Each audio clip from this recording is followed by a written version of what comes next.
Saya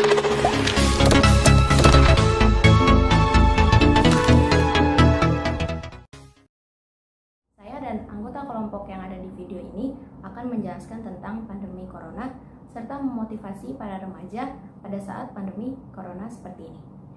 Pertama-tama, hal yang harus kita ketahui ialah apa sih itu corona, dari mana asalnya corona, dan mengapa virus ini cepat menyebar. Yang pertama, apa sih itu corona? Severe Acute Respiratory Syndrome Coronavirus 2 atau SARS-CoV-2 adalah virus yang menyerang sistem pernapasan. Penyakit karena infeksi virus ini disebut dengan COVID-19. Virus corona bisa menyebabkan gangguan ringan pada sistem pernafasan, infeksi paru-paru berat, serta kematian. Dan dari mana sih asalnya corona?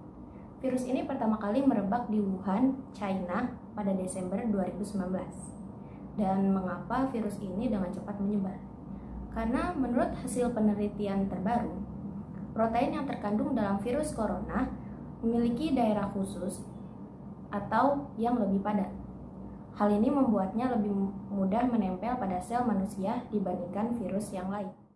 Assalamualaikum warahmatullahi wabarakatuh. Saya Fatha. Saya akan menjelaskan dampak dari pandemi COVID-19 terhadap perekonomian Indonesia. Industri yang terkena dampak pertama adalah tingkat tinggi, seperti perusahaan manufaktur otomotif di bawah tekanan besar karena ketergantungan mereka pada rantai pasokan global sehingga menghambat proses produksi. Industri Jerman memperlakukan sistem pengurangan kepadatan karyawan dengan cara 2 pekan kerja dan 2 pekan libur, guna mengurangi penyebaran virus corona.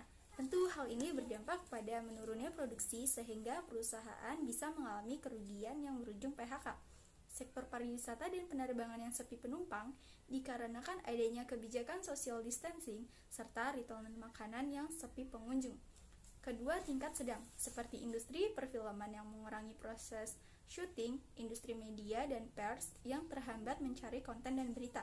Ketiga, tingkat rendah, seperti industri sektor jasa, sedikit hambatan, yaitu orderan jasa yang menurun akan tetapi masih bisa diatasi dan tidak terlalu terpengaruh. Halo teman-teman, jadi apa sih yang bisa dilakukan anak remaja pada masa corona kayak gini? Jadi kita di rumah nggak cuma bisa diem aja nih teman-teman. Yang cewek kita bisa ngelakuin kegiatan kayak gitu, bisa masak-masak di rumah. Nah, kalau yang kerja bisa sambil telepon-telepon dari rumah, video call dari rumah. Yang sekolah kita juga bisa udah disiapin fasilitas segalanya buat kita beraktivitas tetap yang ada di dalam rumah.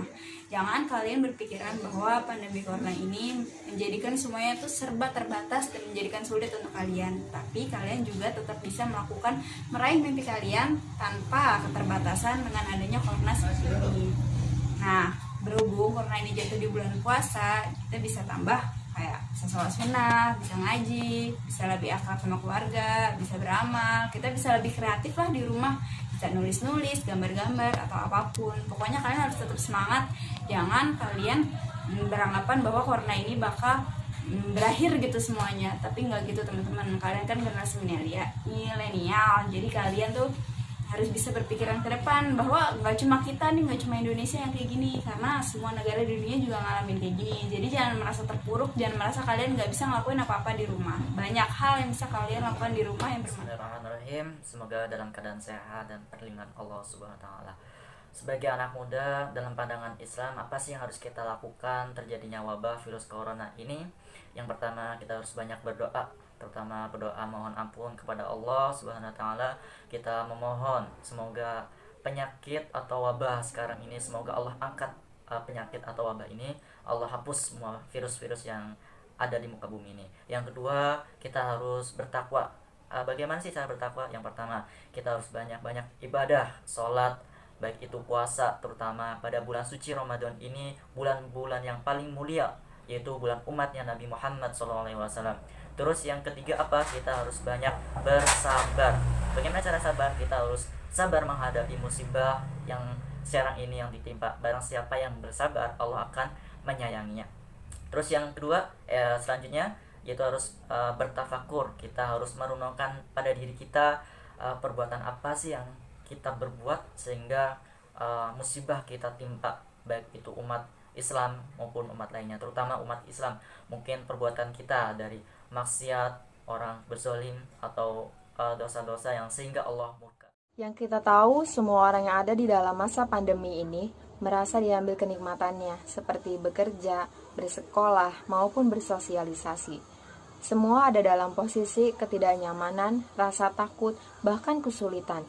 Ada dua jenis orang yang ada di dalam masa pandemi ini. Yang pertama, yaitu orang yang hanya menyalahkan keadaan namun tidak mencari solusi. Yang kedua adalah orang yang berusaha belajar untuk memahami keadaan. Kita sebagai anak muda harus belajar memahami keadaan dan mencari peluang. Kita memanfaatkan waktu dengan cara mengintrospeksi diri, mengenal diri lebih baik, menerima keadaan, dan tahu apa yang harus dilakukan. Setelah belajar, kita diharapkan mampu untuk bisa berkembang. Artinya cakupannya itu lebih luas. Jadi kita tidak memikirkan diri sendiri saja, namun memikirkan orang lain juga. Jadi kita lebih peduli dan lebih empati. Di masa pandemi ini, kita tidak boleh pesimis. Apa sih pesimis? Pesimis itu memikirkan kenyataan buruk tidak akan berakhir. Tapi kita haruslah optimis dan positif. Positif itu, kita berani menerima kenyataan buruk, namun tidak. Dari beberapa penjelasan tadi, saya akan memberikan kesimpulan.